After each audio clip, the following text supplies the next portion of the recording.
Hi, I am Rasheed Ogunlaru, coach, speaker, and author of Soul Trader, Putting the Heart Back into Your Business. And I'm delighted that for the latest of my inspiring interviews, I'm here with Dr. Jonathan Ashong-Lamptey. Dr. Jonathan, good to see you. How are you doing today? Rasheed, an absolute pleasure. Thank you for inviting me. Always good when we speak. So now we're recording it. Yeah, and it's great to be here via the power of cyberspace in our different bits of London. So tell me, you're a doctor, you're a PhD doctor, you study, you're a specialist in diversity inclusion. You've got a podcast called The Element of Inclusion. I'm just trying to think where we begin. I'm really tempted to kind of begin where we are right now. We find ourselves in really, really interesting times where people like yourself are doing work in this space. It's really, really important and interesting work. What point in your life did you know that you wanted to be involved in the world of diversity, people, inclusion, the workplace, making organizations more effective? That's a really useful question because it wasn't an aspiration. It's not as if I thought I really want to work in inclusion. It's something I'd love to do. You know, you hear people say, I'm passionate about diversity. That wasn't what brought me to any of this. So a funny story that I have is it all started in 2009 at the Obama inauguration. So I attended the first inauguration of Barack Obama, President of the United States. And You were there. I was there. I was there. I was there with a couple of friends. Through a twist of fate and a relative of a very close friend of ours, we went to attend. A friend of mine, his aunt lived in Washington, D.C. So we stayed there. We were there. We walked to the inauguration. That's how close we were staying. And I was very inspired at that time. Like most people were, you know, that whole slogan of hope and everything else. It was amazing. At the time, I was working as a chartered accountant. And like everyone, I was hyped up about Barack Obama. And as a chartered accountant, every month you receive a copy. At that time, it was a publication called Accountancy Magazine. And it made a reference to Barack Obama. Normally, I don't read this, but on this occasion, I decided to read this magazine. And inside, there was an article that said, it does matter if you're Black or white. And it was talking about the apparent lack of Black accountants in the UK accounting profession. Now, I'd worked at Channel 4, I'd worked at Walt Disney. A lot of my clients had been some of the major media owners in the UK. And it never occurred to me that in all of that time, I knew I was always in a minority. I'd only ever met one other chartered accountant who was Black, right? Qualified accountant. And I thought that was unusual. So I called the Big Four, I called my professional body.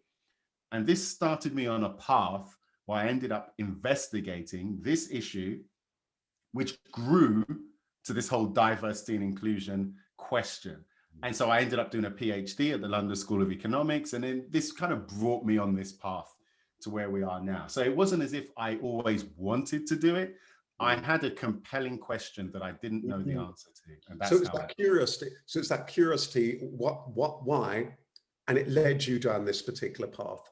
Had you always been somebody who's quite inquisitive? So let's go way, way back.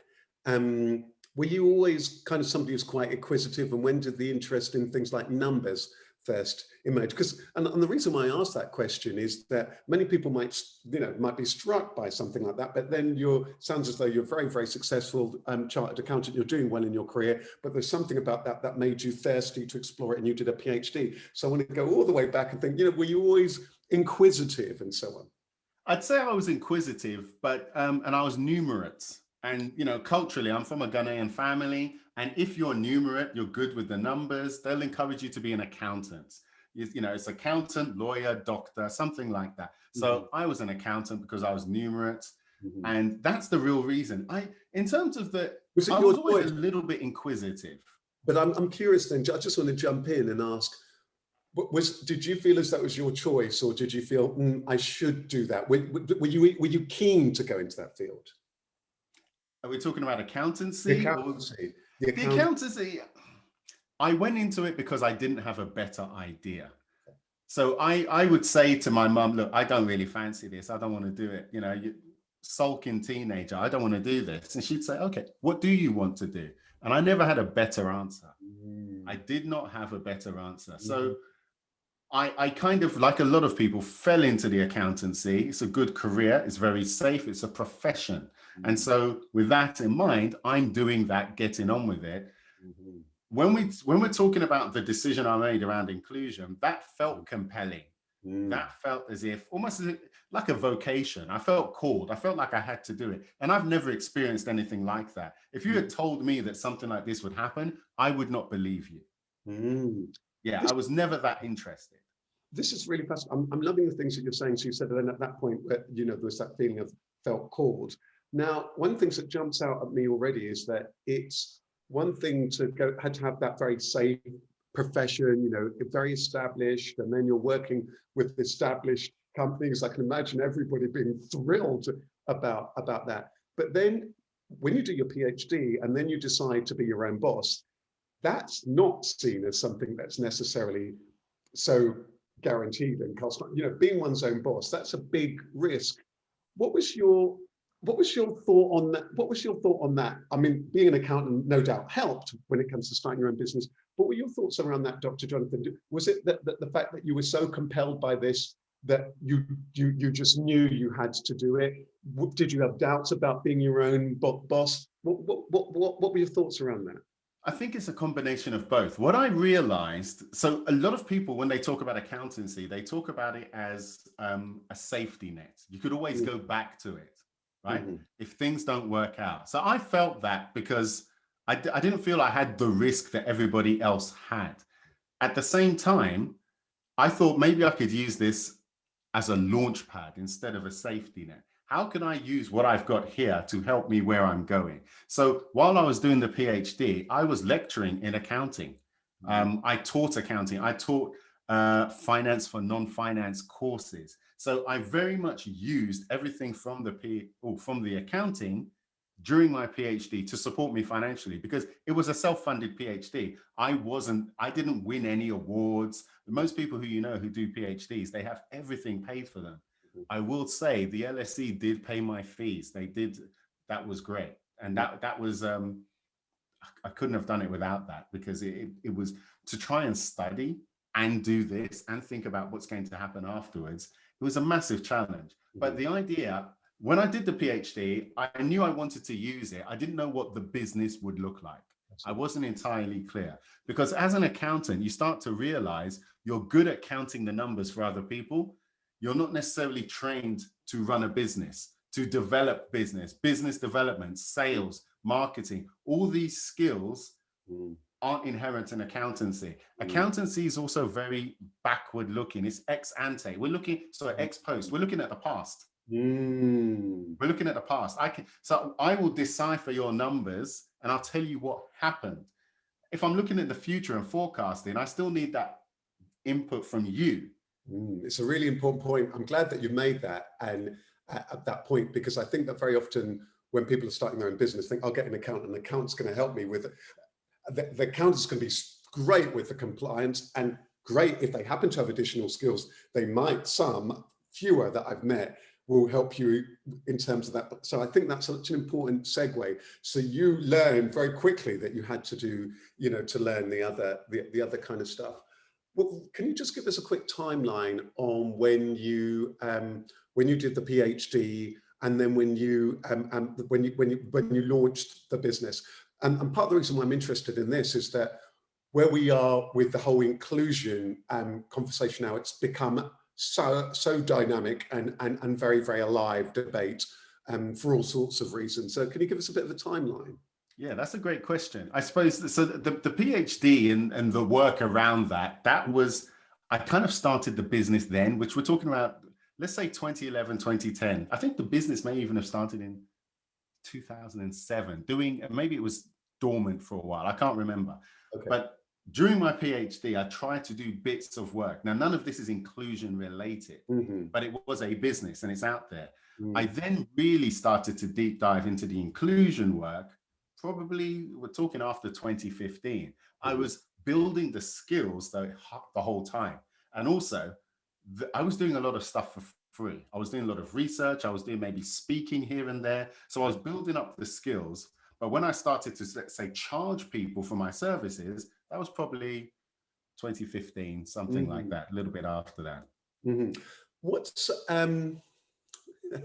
there's so many questions here.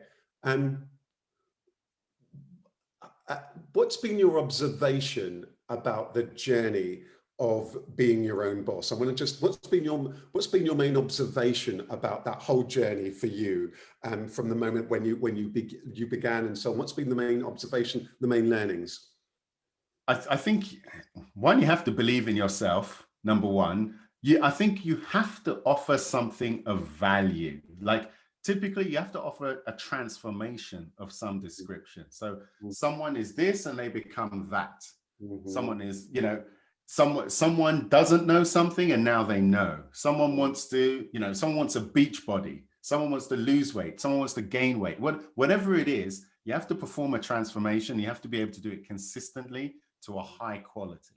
That's what I've learned. And so if you can provide value, that is really powerful. The other thing as well, which I've used to my advantage, and I'm sure you do as well, Rasheed, we're in the 21st century.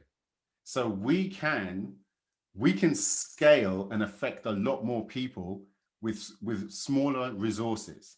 So we've got these distribution networks. We can put our message out there and really make a difference really very quickly to a global audience. And you don't need everybody to be your client in terms of paying you money, giving you money, but you can have the attention and influence a large number of people, some of which will become your clients. That's really great learnings there, that belief in self, the transformation bit, the doing consistently doing that high quality, and that adding value and that scale, that impact that we can have. I know that with the work that you do with your podcast, very successful, very highly thought of podcast element of inclusion. Tell me, because I get the feeling that you were very aware that you wanted to impact on a large number of people. What would you say has been the impact so far? Because I want to go into this bit of the conversation, because equality, diversity, and inclusion, one thing that surprises me about that whole field is that I remember once, when the very first time I was doing some work akin to it as a coach, you know, as a coach going to an environment where lots of these issues will emerge, but I'm really doing career or leadership development, but all of these issues emerge. It's one of the very first time people asked me to space this. I thought, really? Have we got these issues in whatever year it would have been? I don't know, 2012 or whatever. You know what I mean?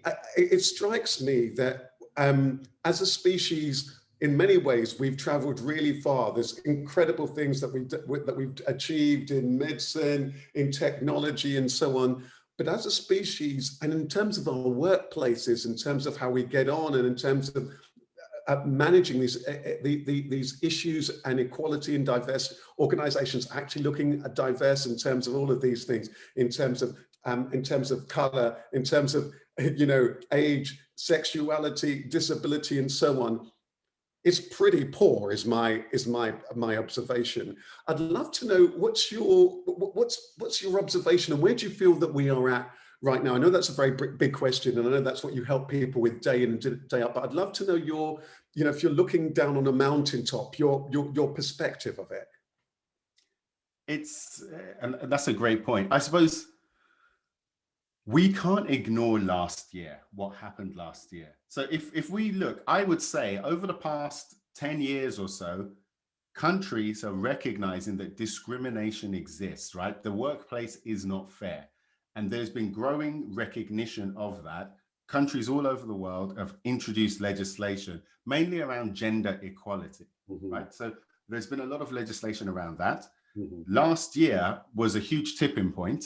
So last year, people, just in case people watching this later, so last year being 2020, very big, significant. Back over to you. 2020, the pandemic. So it was a tipping point for so many reasons. It's affected our entire society wherever you are, right? It's had an impact directly or indirectly. So what happened with regards to this? So in terms of diversity and inclusion as a narrative, number one, during the pandemic, everyone decided it wasn't important, because the way that diversity and inclusion typically is done in organizations isn't very effective. What we talk about in our research are the three biggest problems, which is people, potential, performance. People, organizations struggle to engage the people they want to include.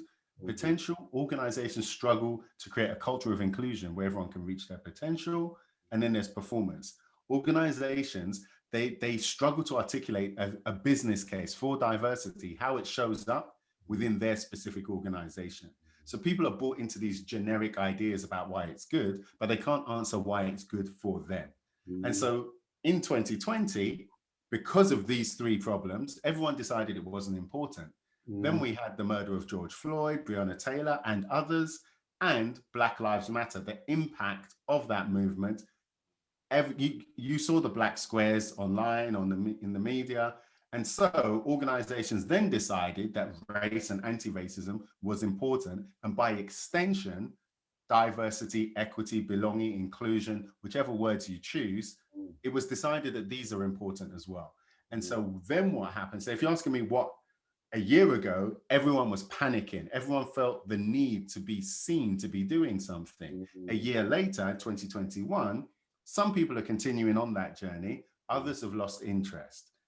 That sense of urgency isn't unanimous. You don't see it everywhere. Some organizations are taking it seriously, but many others are not. They're paying a lot of lip service to it. Really fascinating. I love that, just as a quick segue and just a pause on what you said, because I thought what you said there was really, really interesting in that space, that, organization will often struggle with the people stuff. It's about getting the right people with that potential. How is it that that development piece and the performance? How do we make that link to the performance or the profit and the bottom line? And therefore, it's often as a nice to do, or we should be doing it, and so on. Can I just ask you, what's changed since you begun work in this field? Is it that what's changed, if anything? Is there more commitment? Is there more focus, more knowledge, more insight, more resources? What's changed? I would say it's become more of a mainstream issue. Right. Before, it felt a little bit, if I go back to my PhD, when I was doing my PhD, everyone was like, what are you doing? What's it about? At the time I finished, it seemed like perfect timing. So when I said I've got a PhD and I just introduce it as diversity and inclusion, oh, wow, that seems really clever and appropriate and timely. And so what I would say is it's now mainstream to talk about these things. People use words like woke, and they use it as an insult these days as well. But just to understand that and what that means in the context, these aren't things that would have been discussed 10 years ago. Even trans issues, talking about, but everything related to that, the LGBT community, all of these things, race, critical race theory. It's a challenge that people are now willing to at least claim they know something about, whereas 10 years ago, they wouldn't have had a clue. Tell me, just before we go back to some of the things about you and your own journey, of course, the two things are very interwoven. I'm just curious with some of the different strands that you've talked about there, race, LGBTQ, trans issues, a number of different issues, and then we've got issues like disability. One of the things that jumps out to me, and gender, you've touched on as well, that they all play out differently. There are different kind of needs and different things that may well need to be kind of addressed, isn't there? So I'm really curious to find out, in your experience, have organizations in your experience struggled to kind of coherently get to grips with it, because the kind of things that you might need to do in order to make a workplace more accessible, or to make reasonable adjustments for people with long-term health conditions, and to empower staff with disability, or to attract people with disabilities, and might well be different kind of issues that you need to do on the issues over here on race, or the issues that you need to do here on gender. Could you give us your take on how organizations are with that, and do they need a multi-pronged policy? Because I guess it's not straightforward, although it's very important. Yeah. Absolutely. And so one of the things that, you know, I found in my research was there's 7 common mistakes organizations make. Right. And one of them is thinking they can do this one at a time, but also thinking that there's a one size that fits all. They can copy and paste what works in, let's say, gender, and we're going to apply that to race. We're going to apply that to sexual orientation, things like that. For the reasons you've just said, yes, it's not effective, it's incorrect, particularly when you're just copying what others are doing. One of the biggest issues that organizations have is that they don't focus on their organization. And so going back to the example that we spoke about earlier, when I said business case for diversity, often people do think about the bottom line, but really what I mean is, what are the reasons for doing this? So if we could pick, let's say, the BBC. The BBC in this country is a public service broadcaster. So, and they're funded by the taxpayer, right?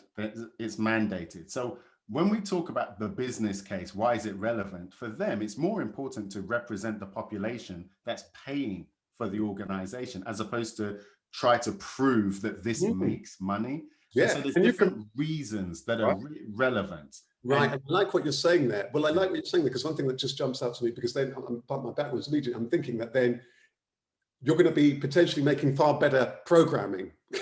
Also, because you're going to be understanding your audience better, you're going to be able to track those people you're programming, that you're delivering for that. So it's interesting, your point about business case. Back over to you. Yeah, you were just going to add. And so, yeah, and so my point is that when I use that language, it's more important that organizations know why they're doing it. What are the reasons? Does it make sense for our specific organization, instead of listening to the narratives, copying what people are saying, the generic research that says that it's good, but is it good for you in your circumstances? If you own a widget factory versus if you're trying to get to space, or you know, you've got a consultancy, there's very different needs. All of these organizations aren't the same, and different cultures mean that you've got different preferences, different urgencies. And so that's what I really try and encourage organizations and leaders to do. Don't just copy what everyone else is doing. Think critically, take an evidence-based approach so you can make decisions that are relevant and appropriate to you, and everyone will realize that within your team. Right. Just one last question on that bit before we turn back to bits about your own journey and your own journey in learning. I get that feeling because part of your background has been in the research. I would imagine that one of the very first things that you want organizations to do is to do that almost internal research, that they've got that insight in terms of their own organization. Is that one of the very first things that you want them to do? Yeah, it's this is the basics of any performance management cycle, right? So you plan, do, review, but in order to plan, you need to know where you are to know where you want to go. Now, nearly all plans are incorrect and wrong, right? Going back to my accountancy example, we know always, and you can ask any accountant, if you correctly forecast or correctly budget, like to the dollar, to the pound, what you actually achieve, you know something's wrong. It's never right. It's always, the moment you've done it, it's out of date. So, but you've got an idea. You had a reason for why you made that forecast or why you made that budget. So, but you do need to have a grasp of where you are, what resources you have, what are the key issues. And so research is part of that, yes. And it doesn't have to be a huge, cumbersome task. I like pilot schemes. Try with little things first, just to get moving.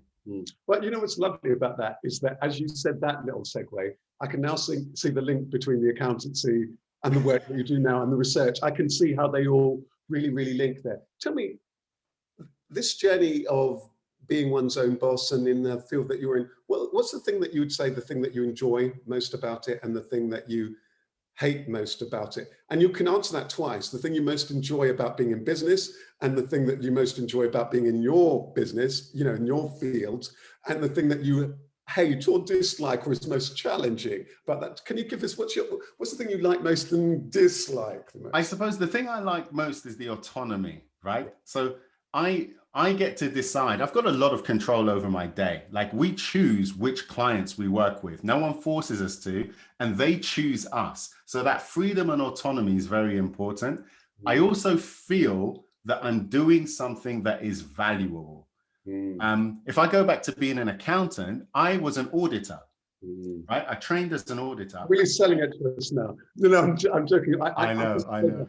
Auditors are actually, I'm going to take that back, because auditors are incredibly important. But it's interesting, isn't it? The things that are seen as sexy jobs and unsexy, it's an incredibly important one. And so I'm going to take that back for all those auditors to whom we are incredibly grateful. So back over to you.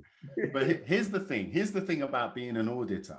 So and depending on the type of audit, you do a deep dive, you know a lot about that business, right? At that time, let's say I used to do financial and non-financial audits. So you know a lot about that business, and there's a lot you can offer, right? As advice, guidance. But as part of the audit, you're not allowed to, and historically, the organization would not allow you to offer, because we'd say, look, we discovered this, we can improve this. That's not part of the audit. They normally try and sell that as an additional service later. Now, audits were grudge purchases. No one wanted an audit, right? You had to have one. Now, I don't know if anybody knows, but over the past 20, 30 years, the audit threshold has increased. Now, as a grudge purchase, which you don't want to make, if you don't have to buy it anymore, you're not going to. Now, remember that whole value add thing I just said? We could have added value and we chose not to because it wasn't part of the audit. So as soon as the audit went away, the client was gone.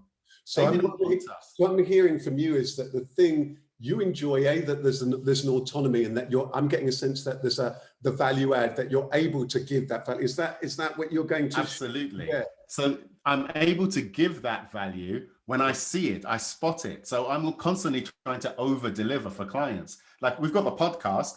There's people who tell us that the podcast gives more value than people actually pay for. There's people charging for the same information. So we're giving value. And so it allows us to do that. I think it's really important in any transaction. But if you're, as a sole trader, you've got your own business, how can you act in the best interests of your clients? Because if not, what are you about? What are you trying to do? That's something I picked up from Jay Abraham. The energy around that, the stuff that you really enjoy. And I love the points that you make about the autonomy, that you get to choose your customers and customers get to choose you. What's the thing that you dislike most about being in business? It's probably just some of the basic admin stuff. Yeah. But it has to be done, and it's relevant and important. And I just told you I used to be an auditor, and so all of that kind of stuff is possible. Yeah. But what do I dislike the most? Yeah, it probably is some of the basic administration. There are some things that we like and we think are really cool. Like something like this is really engaging and enjoyable, but there are other things that aren't. Yeah. And then when it comes to and I think you've kind of answered the first half of this with your wonderful last answer, the things that you like and dislike most about being in the diversity, equality, inclusion space. What's the thing that you like most? I think your whole interview has given a lot of the energy and your joy for it, but anything that you'd particularly highlight, and anything that you dislike or that really frustrates you most? I'm sure that you probably pick up on it a lot in some of the podcasts, but I'd love to just know your... Yeah, so I like giving value. I like the fact that I can help so many people. I say it all the time. I'm on a mission to help 1 million people like you. I always say like you, to make your workplace inclusive. That's what I like the most, because that sounds like a ridiculous number, but I'm getting closer to that all the time. As long as I keep on doing the podcast, as long as I keep on showing up. What I dislike is probably the misinformation. Right. Or the misreading. There's a lot of misrepresentations and people misreading or misunderstanding. Can you give us a quick example of that? I can imagine that there's so much here. Can you give us? Sure. There's so many.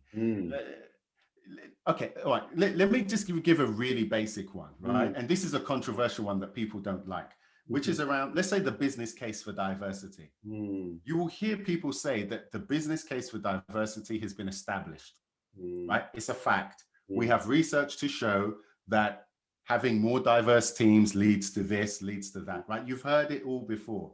The truth is, the actual truth, if you look at the body of research, not just 1 or 2 or 1 or 200, if you look at the body of research in this space, the business case for diversity has not been established in the way that people tell you. there is a business case. There are benefits, but it's not all organizations at all times. And this isn't my opinion. This is based on a research study. This is from the government. I think it was it used to be called BIS, business, or BAYS. Maybe we can provide a link to this, right? But there's a meta review. It's a meta study. So it's a study of studies. And they said that there is no consistent business case for diversity. This is one of the biggest issues that I have when people go around. This is an example of the misinformation.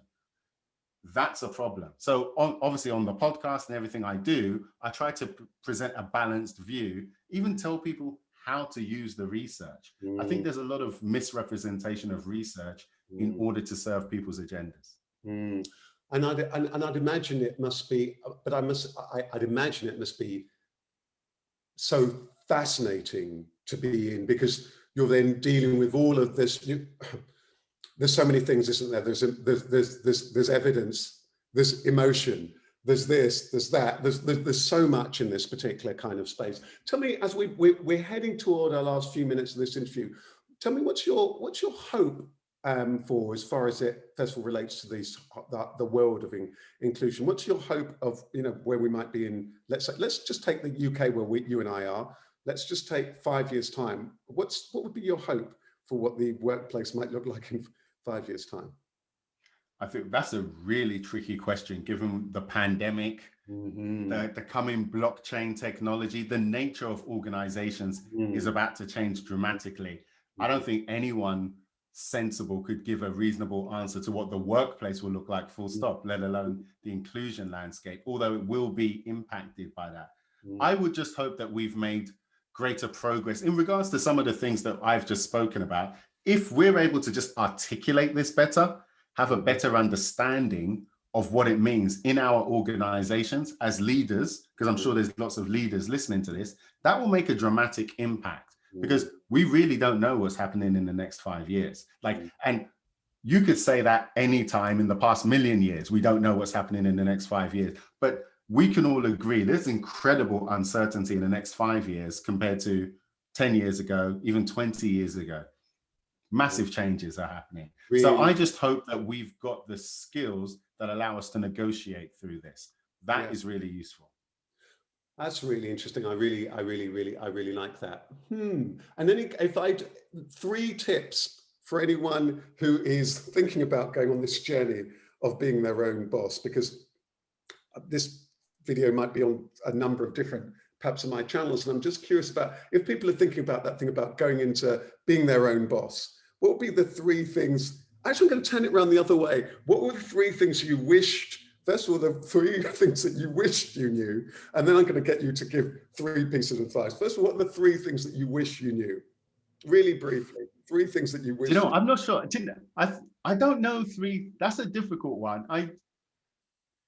I would just say maybe I'll give as much value as possible, right? So I think you should place the best. I got this from Jay Abraham, he's got this thing called the strategy of preeminence. He says, place the best interests of your client first, right? Act in the best interest of your client. I think if you do that, it's very difficult for you to go wrong if you're always thinking in their best interests. Really good piece of advice. Any 2 more? I like that. You've given such, I'm going to let you just go with that because I'm loving where you're going, and all the people watching the Soul Trader interview with the SOUL will love that. Any 2 more pieces of advice for anyone who's on this journey of being their own boss?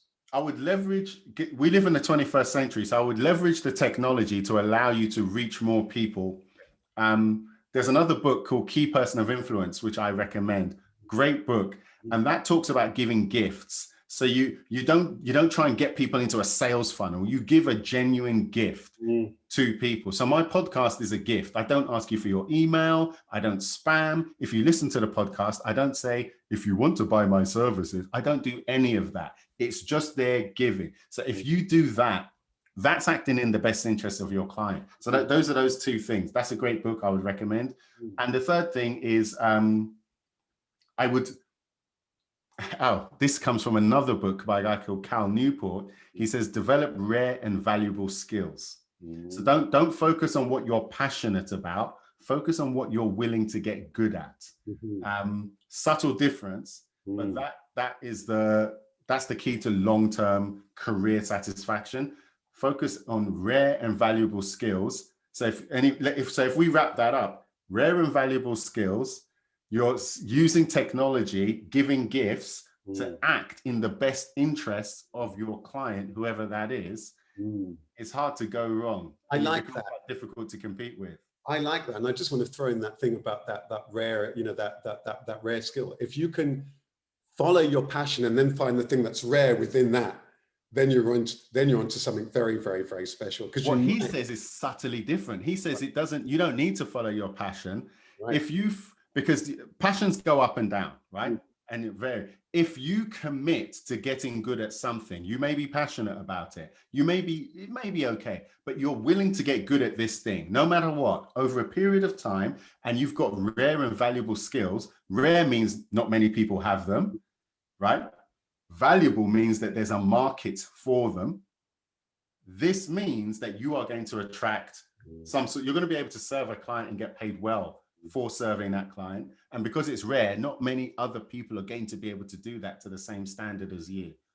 That is great for your clients. Wonderful. Well, that's a lovely moment to leave it. Dr. Jonathan, thanks for adding so much value here. All the best with the work you do with the podcast, all the important work in the inclusion space. Thank you so much for your time here today. And remind everybody the name of the podcast and your web address, but I'm sure I'll put a link below there. Thank you so much, Rasheed. Thank you for having me. So the name of the podcast is The Element of Inclusion. My website is elementofinclusion.com. Every week we inform and educate using applied research, thought leadership. Every Tuesday is a new episode. Check it out. We are in our 5th year. So yeah, we've got over 200 episodes. So check it out. Let me know what you think. Always happy to help. Fantastic. Thank you so much. Well, I'm going to pause the recording there and have yourself, well, it happens to be a Friday, so have yourself a wonderful weekend. And thank you so much for your time.